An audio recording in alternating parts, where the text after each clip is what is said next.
stories with some learning. నాన్న, కరటక దమనకులు తర్వాత రోజు కలుసుకున్నారా? వాళ్ళు బుద్ధిలేని సింహం గురించి చెప్పుకున్నారా? మరుసటి రోజు ఉదయం కరతక దమనకులు అదే చెరువు దగ్గర కలిసి ఇలా మాట్లాడుకోవడం మొదలుపెట్టారు.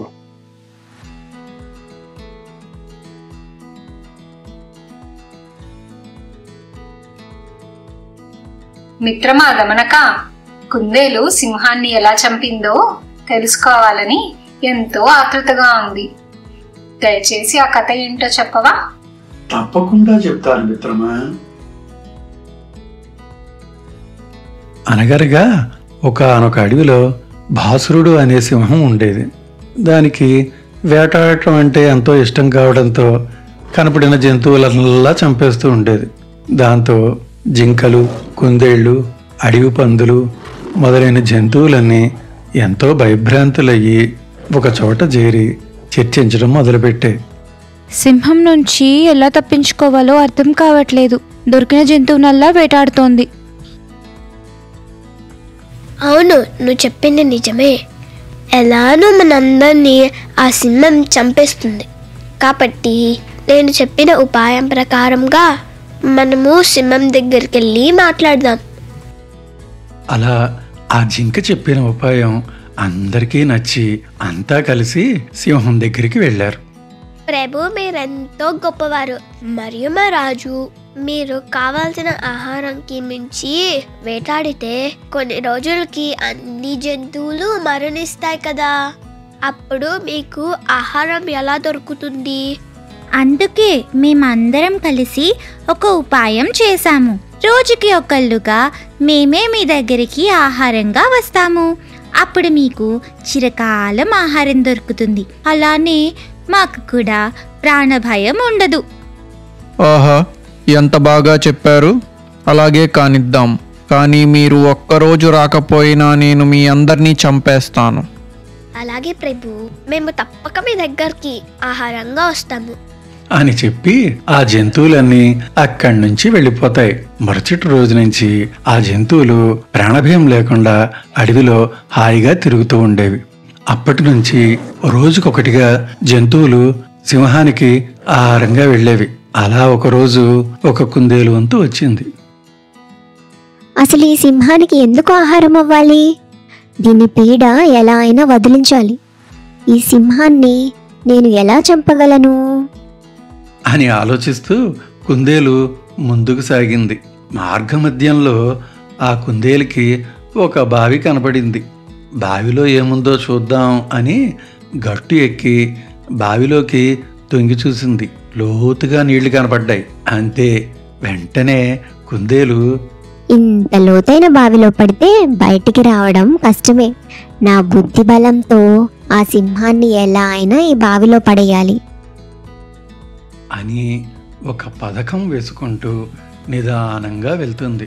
భోజన సమయం దాటిపోయింది. సింహానికి చాలా ఆకలిగా ఉంది. కుందేలు ఆలస్యంగా రావడంతో సింహం కోపంగా, చూడు ఎంత ఆలస్యంగా వచ్చావో.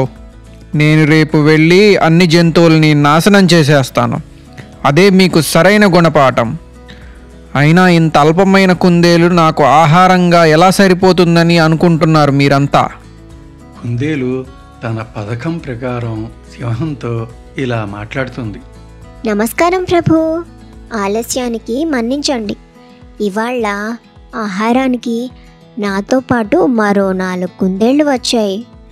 కానీ మార్గమధ్యంలో మరొక సింహం మమ్మల్ని అడ్డుకుని, ఓహో, ఎక్కడికి వెళ్తున్నారు మీరంతా? మేము మా ప్రభువైన బాసురుడికి ఆహారంగా వెళ్తున్నాము. వాడు రాజు కాదు, దొంగ. ఈ రాజ్యానికి రాజుని నేనే. ఆ బాసురుడికి ధైర్యం ఉంటే వచ్చి నాతో పోరాడి ఈ 4 కుందేళ్లని విడిపించుకుని వెళ్ళమని చెప్పు. ప్రభు, అందువల్లే నాకు ఆలస్యం అయ్యింది. అయినా ఆ సింహాన్ని చూస్తే నాకు ఎందుకో మీకన్నా బలవంతుడు అనిపిస్తోంది. నువ్వెందుకు అలా అంటున్నావు? నా పరాక్రమం ఏంటో చూపిస్తాను. నన్ను ఆ సింహం దగ్గరికి తీసుకెళ్ళు అంటూ కుందేలుతో పాటు సింహం నడవసాగింది. బావి వద్దకు వచ్చేసరికి కుందేలు ఆగి, రాజా, ఈ బావిలో ఉన్న కోటలోనే ఆ సింహం ఉంది అని చెప్తుంది. ఆ మాటలు విని సింహం బావిలోనికి తొంగి చూసింది. నీళ్లలో ఉన్న ప్రతిబింబాన్ని చూసి మరొక సింహం అనుకుంటుంది. అప్పుడు ఆ సింహం గట్టిగా గర్జిస్తుంది. అది బావి కావడంతో ఆ శబ్దం ప్రతిధ్వనిస్తుంది. ఇంకా ఈ సింహానికి చాలా కోపం వచ్చి బావిలో ఉన్న సింహంతో యుద్ధం చేద్దాము అని నీళ్లల్లోకి దూకి ప్రాణాలను పోగొట్టుకుంటుంది. ఇంకా ఈ కుందేలు ఆనందంగా అడవిలో ఉన్న తోటి జంతువులతో జరిగింది చెప్తుంది. అప్పటి నుంచి అన్ని జంతువులు సుఖంగా జీవించసాగాయి.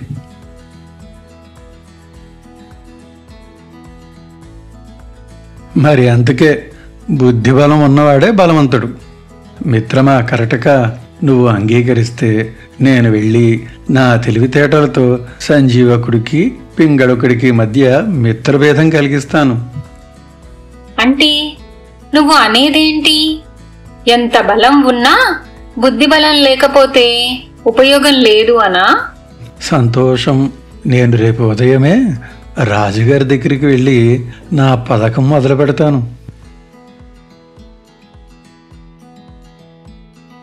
అలా దమనకుడు సింహాన్ని ఎద్దుని ఎలా దూరం చెయ్యాలి అని ఆలోచిస్తూ ఆ రాత్రి గడుపుతుంది. అమ్మో, ఫాక్స్ ఎంతో ఇంటెలిజెంట్ కదా, చాలా పెద్ద ప్లానే వేసింది. నక్క సింహంతో ఎద్దుని ఎలా చంపిస్తుందో మనం నెక్స్ట్ స్టోరీలో చూద్దాం. మీకు ఈ స్టోరీస్ నచ్చితే please like, share and subscribe to Anaganaga. Thank you.